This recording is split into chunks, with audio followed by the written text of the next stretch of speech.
What's up, fellow nerds, and welcome to this edition of the Collector's Side. And I am featuring on this video review the Star Wars Hot Toys MMS 452 Darth Vader 6-scale collectible figure. And it is the Empire Strikes Back edition Darth Vader. This is a pretty huge box. It is a very nice box, typical of your Star Wars. The black detailing, the silver embossed logo. And I'm just going to do a quick little, thing with the box here. So it's just a very lovely box, as you can see. And you guys can see that embossed Star Wars logo there in the silver foil. Very nice. On the back here, we have all of the people responsible for making this wonderful piece. And without further adu, let's jump right into this figure because it is a fantastic piece. I absolutely love it, and I am super thrilled to have it in my collection. It is available now, so you can find it. I will post some links to Sideshow Toys where you can order this and other Sideshow Hot Toy collectible figures, as well as Sideshow collectible 1/6 scale figures that you just whatever your heart desires. So without further ado, let's jump into the figure and get started. And here he is in all of his glory, the Darth Vader Hot Toys Empire Strikes Back edition. And it is an absolutely beautiful piece. I do have my little problems with it, but overall I do like it a lot. And it's a great addition to anyone's collection if you're collecting the Star Wars Hot Toys figures. Now, one thing I will say is, I do have my little gripes about it. For one thing, I am not too thrilled about the fact that it's very difficult to get the batteries put into the little boxes here. I have a small hobby screwdriver that is not able to open the screws on the boxes to put the batteries in. So that's one gripe I have about it. The other gripe I have is that the torso is very limited in its articulation. Is it a big deal? No, but I would like to be able to have some more torso movement to give him some really dynamic poses, which you'll still be able to do, and I will put those in the photo montage at the end of the review. But let's get to the accessories quickly. And now this little clear piece here, in case you're wondering, what this is it's the little safety piece that came with the handrail on the base. Now the reason that I would keep this is just in case you have to pack it up for any reason, if you have to move. This keeps the bars in a nice steady position, so that way it reduces the risk of breaking. Now I absolutely love when Hot Toys does the light up lightsabers. I think it's one of my favorite parts of these figures. I also have a New Hope Luke in my collection. Lightsaber lights up. I haven't put the batteries in yet, but I absolutely love it. I think it's just a wonderful addition to be able to do this, to light up that lightsaber. So what I'm going to do here is it's got this lightsaber, it's the speed whirring kind of effect. Sorry. Pops right in there. And you can just kind of pivot it depending on the angle that you have it. So let's say he's coming down like that. So if you can see that, that's kind of how that looks, which is really awesome. Now to turn on the light, what you have to do is kind of a plastic clasp on the glove here that you have to open up carefully, and you just pivot the arm around until you get to the switch, flick the switch, and then you got to get the groove on the glove at the very top to align, and you pop it back in. Now, some people have had problems with doing that. I think, you just have to get it in the right position to get it to stay. But what I'm going to do is turn that off. And as you can see, that's pretty bright. If you can see that. So that's pretty bright. It's such a great effect.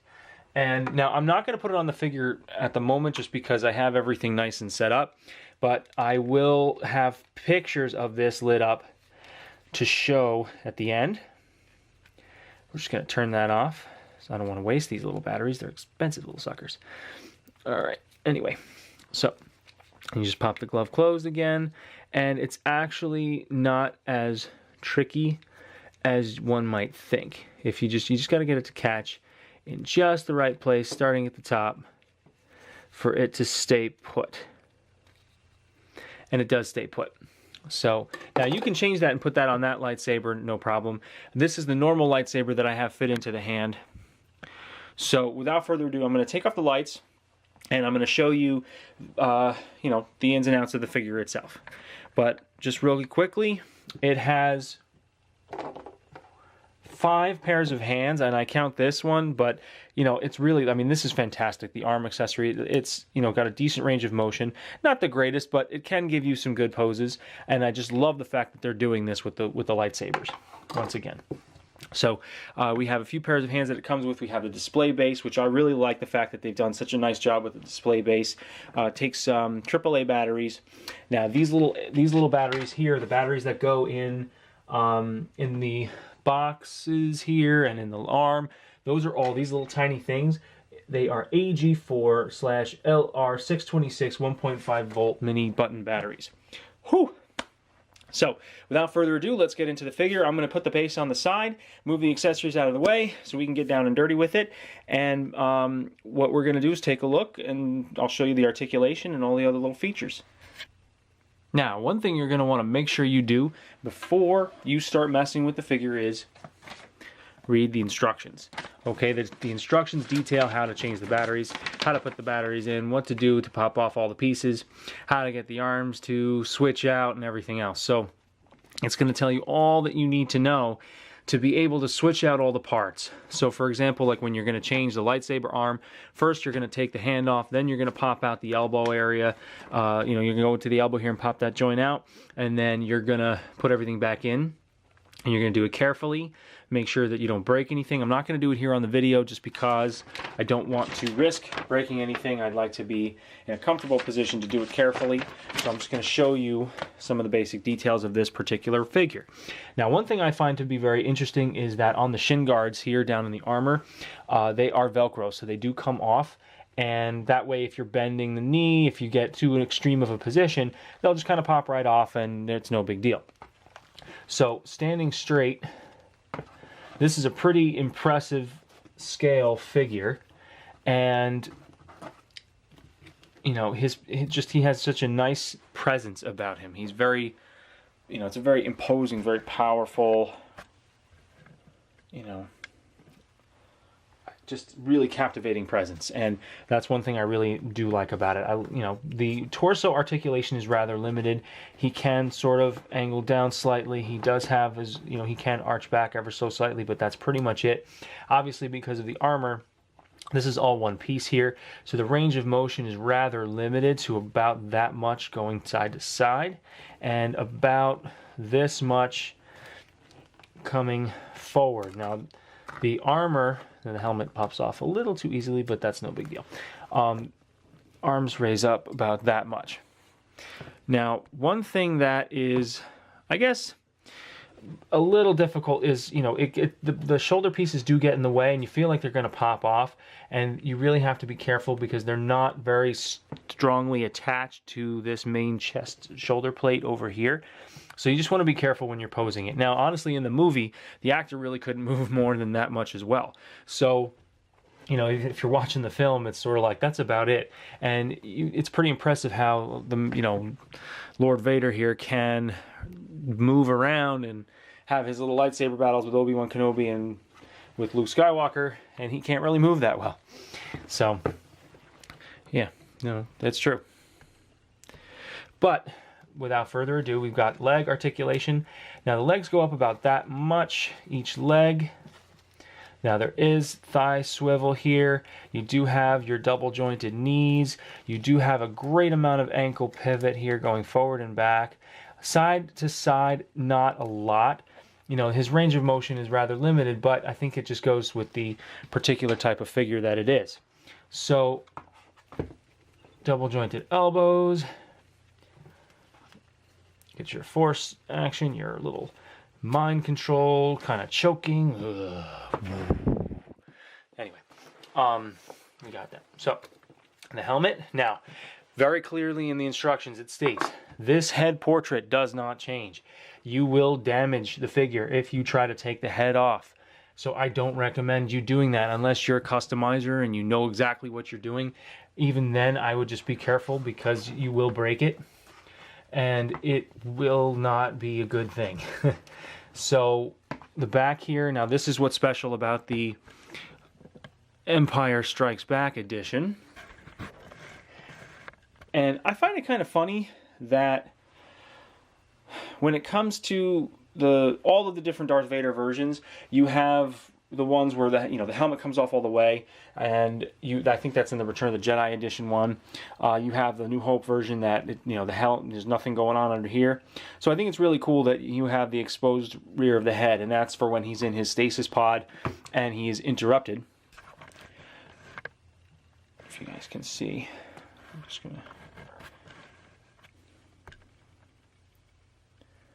There you go. Amazing detailing here. The paint applications are just absolutely excellent. I really think, even on the details on the top of the helmet, on the mask, all the circuitry and everything else, you can see everything here.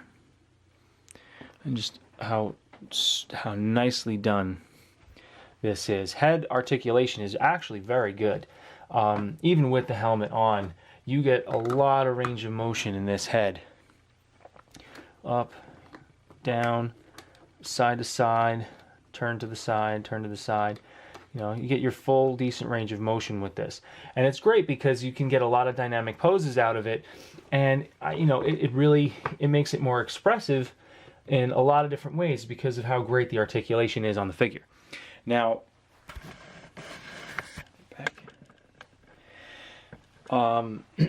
coming down here, so now I have the lightsaber already in, but this hand here, it's just holding the normal lightsaber.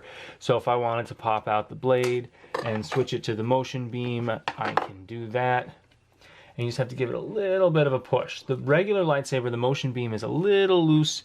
It doesn't fit as tight as it does on the light up one, but it does add for just make a really nice effect.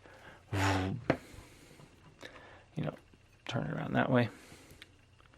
You can kind of see, he's swinging it around. Look at that. Whoa. Yeah. So that's kind of cool.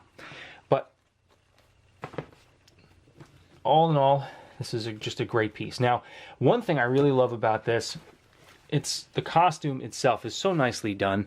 If you guys can see this material here, it's really nice, like a pleather kind of a material, but it's just, it really looks authentic. My favorite part about the costume is the drapery for this sort of like dress type thing he's got underneath, the armor here coming down this way, all the folds and stuff. I love that. I love that detail. And the cape is just absolutely magnificent because it's just this heavy fabric. It has a lot of weight to it. Look how nice that is. If I can zoom out. Okay. See how nice that is? It's very heavy, falls down. And I think what they did was, the way they did this, I like that they use such a heavy fabric because it drapes over the figure very nicely. It really gives you... It's almost like a character in and of itself to have the drapery of the cape do that, because it falls in a certain way that if you have it draped over the shoulders, it stays draped over the shoulders. If you're looking at him from a different angle, the drapery is so nice. The way the fabric is. Let me turn on the light, see if you can see that. There we go. If you can see the wrinkles in the fabric, how it flows. It's just really, really nice. And, there's really not much else more I can say about this piece other than just, if you want to have this for your collection, it's really an excellent piece. You won't be disappointed. And I'm just going to have to find a proper screwdriver to be able to put those batteries in. Now, it worked for this. So, this one here, I was able to get it to work. The other two, the boxes here in the center, the chest box there, I can't get the battery casing open. My screwdriver just won't do it. So I would say that's kind of a disappointing, little problem that I'm going to have to work on. But other than that, it's an absolutely beautiful piece. You guys are definitely, you're not going to be disappointed. And I am totally crazy about this particular figure. So thank you guys very much for tuning in. Please like, share, subscribe, do whatever you got to do to comment, post this video anywhere you want. I appreciate it. Come check out the links below to find all your 1/6 scale collectible figures, and you'll be able to see what's in stock, search for any other types of figures that you want. It's so addicting sometimes to just kind of see all the different things that are in stock, things that you want to pre-order. I myself am waiting on a few pre-order for a Matrix Neo figure, which I'm really excited about. So I've got a few other things that are going to be coming your way, and you guys will have the ability to see that on my page. So please subscribe to my YouTube channel. I hope you enjoyed this video. This is Darth Vader Hot Toys Empire Strikes Back exclusive. MMS 452, and that's pretty much it. So, and sorry, it's not an exclusive, but it just feels like an exclusive because it's just such a special little guy. And he's just a special little guy. He's a special little guy. And on that note, we cue the music.